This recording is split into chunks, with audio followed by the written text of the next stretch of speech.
ভালে লাগে সেই বনিখনতে কাৰবালাৰ ময়দানৰ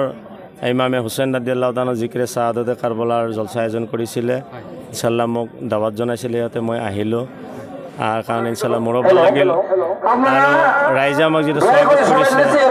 ইনশাআল্লাহ ভাল লাগিল আৰু মই ৰাইজক কম যে আমি কাৰবালাৰ জলসা অনুষ্ঠিত কৰিলোঁ কাৰবালাৰ জলসাৰ মাধ্যমত যাতে আমিও ইমামে হুছেইনৰ যিখিনি আমাৰ ইমামে হুছেইনৰ চৰিত্ৰ আখলাক বা তেখেতে কাৰবালাৰ ময়দানত যায় অসুৰ শক্তিৰ বিৰুদ্ধে লৰাই কৰি যুদ্ধ কৰি ইছলামক জয়দান কৰিছিলে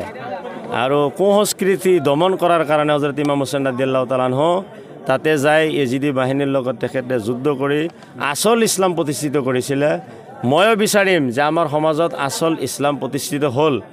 হৈ যাক আৰু আমাৰ ভিতৰৰ পৰা যিবিলাক কুসংস্কৃতি আছে বা জুৱা মদ ইত্যাদি বা নিচাজাতীয় দ্ৰব্য যিবিলাক ব্যৱহাৰ কৰে এইবিলাকৰ পৰা যাতে আমি আঁতৰত যাওঁ আৰু ইমামে হুছেইনৰ আদৰ্শ যাতে আমাৰ ভিতৰত আহে এইখিনিৰ কাৰণে জলসা আয়োজন কৰা হৈছে আৰু এটা প্ৰশ্ন আপোনালৈ যেহেতু বৰ্তমান মুছলমান কিছু সংখ্যক যুৱকে বা কিছু সংখ্যক মানুহে ঢোল দা লাঠি লৈ যি এটা ৰেলী ওলাই আচলতে ইয়া আলী এনে ধৰণৰ শ্লোগানেৰে যি ৰেলী ওলাই আচলতে খেল দেখায় মানুহে খেল প্ৰদৰ্শন কৰে আচলতে এইটো ইছলামত কিমান নাই ইছলামৰ লগত কোনো ইয়াৰ লিংক নাই খেল তামাচা ঢোল বজো ইত্যাদিৰ কোনো লিংক নাই ইয়া আলী ক'ব পাৰি বা ইমাম হুছেইনৰ নামত শ্লোগান দিছে এইটো জায়েজ আছে কিন্তু ঢোল তামাচা ইত্যাদি নৃত্য কৰা নাচা ইত্যাদি খেল কৰা এইবিলাক ইছলামৰ ভিতৰত কোনো দখল নাই ইছলামৰ ভিতৰত কোনো লিংক নাই বৰ্তমান যিটো মানে জেনাৰেশ্যন ল'ৰাবোৰক আচলতে যুৱকবোৰক আপুনি আজি এই বাৰ্তাৰ জৰিয়তে মই যুৱকবোৰক জনাম যে আপোনালোকে এনেকুৱা জলসা কৰক যে জলসাত নাকি তেখেতৰ ইতিহাসবিলাক গোৱা হয়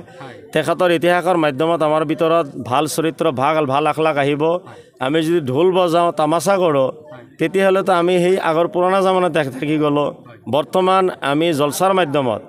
আমাৰ নতুন যিটো নাকি আমাৰ দেশৰ নিয়ম নীতি সেই নিয়ম নীতিৰ লগতো আমাৰ অকণমান মিল থাকিব লাগিব আৰু ইছলামৰ ওপৰত কোনোবাই যাতে উঙুলি উঠাব নোৱাৰে সেইটো আমি খেয়াল ৰাখিব লাগিব ধন্যবাদ